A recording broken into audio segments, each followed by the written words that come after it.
अस्सलाम वालेकुम dear students, मैं आपका केमिस्ट्री का टीचर मोहम्मद इकबाल।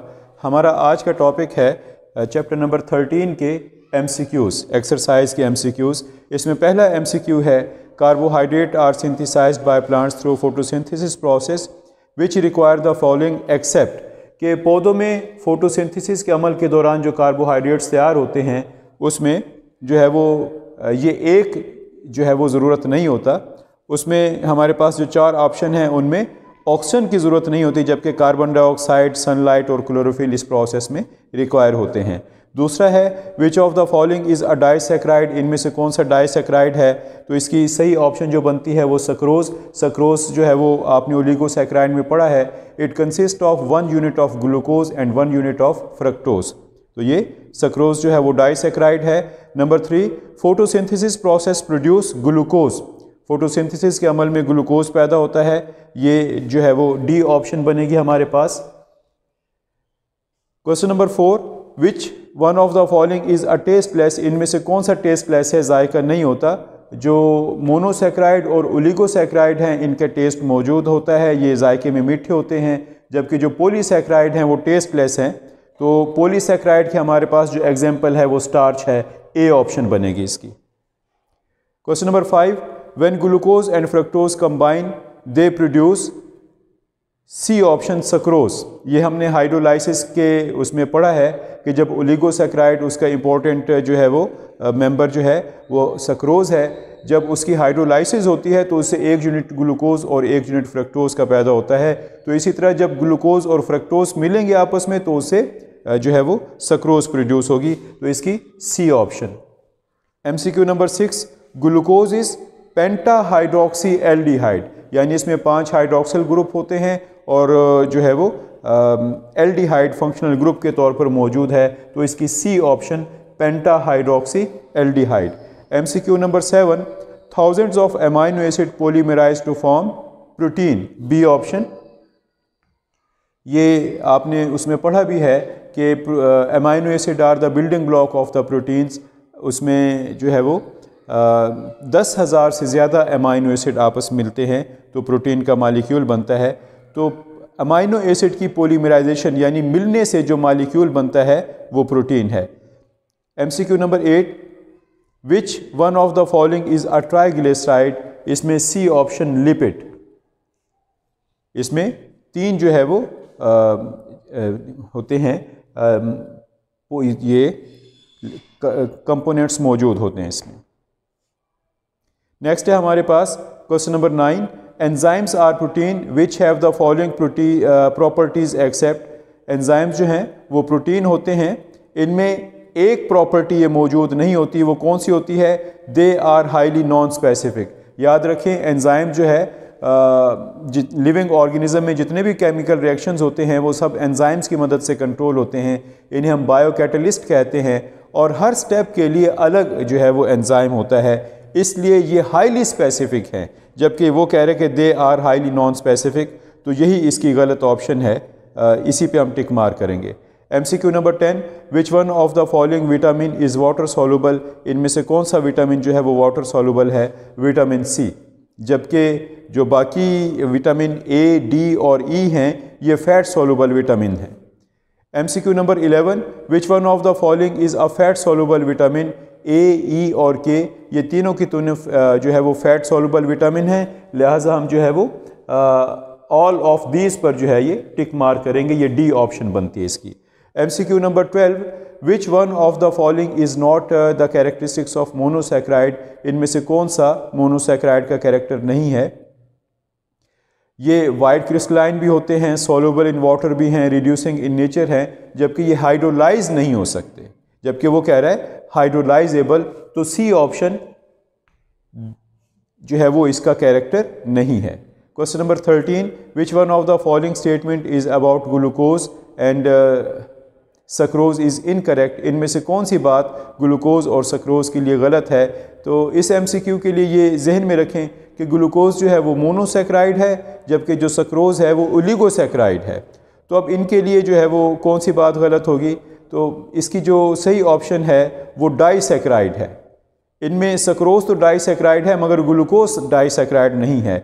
इसके अलावा बाकी जो चीज़ें हैं वो इन सब में मुश्तरक हैं कि जो है वो दोनों पानी में हल भी हो जाते हैं, कुदरती तौर पर पाए जाते हैं और इनका ताल्लुक जो है वो कार्बोहाइड्रेट से है।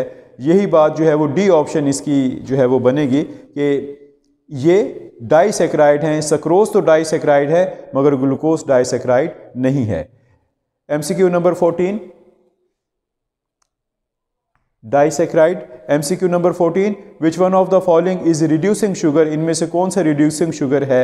इनमें जो ग्लूकोज है वो मोनोसैकराइड है और मोनोसैकराइड जो है वो रिड्यूसिंग है, जबकि बाकी जो आगे ओलिगो या पॉलीसैकराइड हैं उनमें से कुछ रिड्यूसिंग हैं कुछ नॉन रिड्यूसिंग हैं।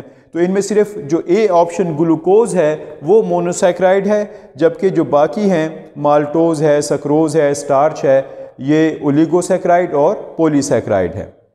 Question number 15 MCQ number the most important oligosaccharide is sucrose, इनमें सबसे अहम जो ओलिगोसैकराइड है अहम वो सक्रोज है। MCQ number 16 night blindness is because of deficiency of vitamin A, night blindness जो है वो विटामिन ए की कमी से होती है। Question number 17 the organic compound used as drugs to control bleedings are protein, ये जो प्रोटीन्स हैं ये जो है वो खून के बहाव को ये ज़ख्मों से या जिस्म के किसी कट लग जाए तो वहाँ से जो ब्लीडिंग शुरू हो जाती है इसको रोकने के लिए प्रोटीन्स वगैरह ये इस्तेमाल होते हैं।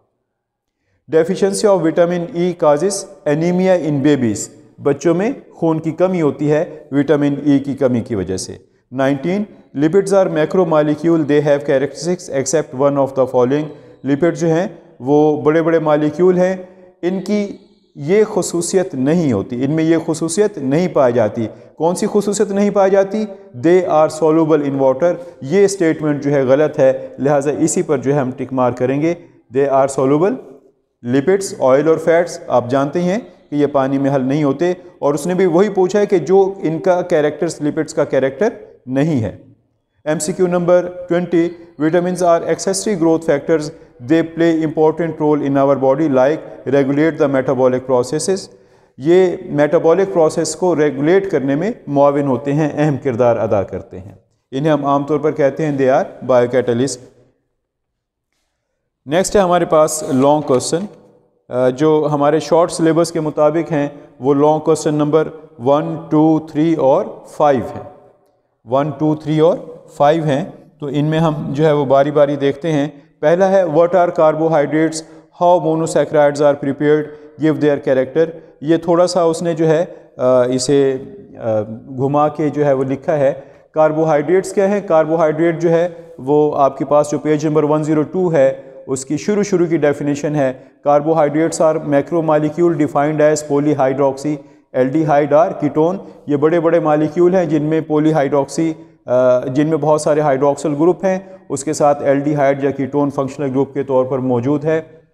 और फिर उसकी प्रिपरेशन, तो जो कुदरती तौर पर कार्बोहाइड्रेट तैयार होते हैं वो प्लांट बॉडी में होते हैं फोटोसिंथेसिस के अमल में और ग्लूकोज की शक्ल में तैयार होते हैं, और जो ग्लूकोज है इसका ताल्लुक मोनोसैकराइड से है। तो कार्बोहाइड्रेट की प्रिपरेशन में हम ये ग्लूकोज की जो प्रिपरेशन है फोटोसिंथेसिस की शक्ल अमल के तहत वो हम लिखेंगे, और उसके साथ नीचे जो मोनोसैकराइड के कैरेक्टर्स हैं ग्लूकोज और फ्रक्टोज के फार्मूले के नीचे वो हम इसके साथ मेंशन करेंगे। क्वेश्चन नंबर 2 है एक्सप्लेन ओलिगोसैकराइड, ओलिगोसैकराइड को जो है वो एक्सप्लेन करें।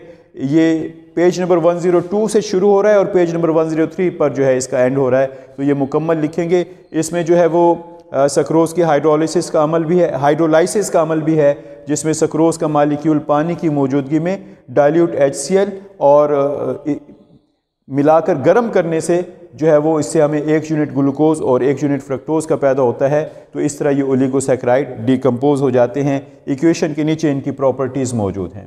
Question number 3 what are polysaccharide, give their properties. Polysaccharide क्या है, इनकी प्रॉपर्टीज़ बयान करें।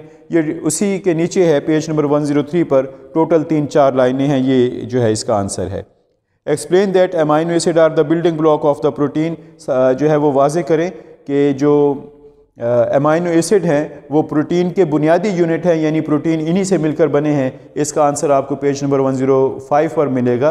बाकायदा हेडिंग है, हेडिंग के साथ स्टेटमेंट है और फिर इक्वेशन है। इक्वेशन एक मरतबा फिर देख लें आप, 2 अमाइनो एसिड या जो अमाइनो एसिड आपस मिलते हैं तो इनमें हाइड्रोलाइसिस का अमल होता है और एक अमाइनो एसिड के कार्बन और दूसरे अमाइनो एसिड के नाइट्रोजन के दरमियान पेप्टाइड बॉन्ड बनता है और इस तरह अमाइनो एसिड आपस मिलते जाते हैं और 10,000 से ज़्यादा जब आपस मिल जाएं तो प्रोटीन का एक मालिक्यूल बनता है। इसलिए हम कहते हैं कि amino acid are the building block of the protein.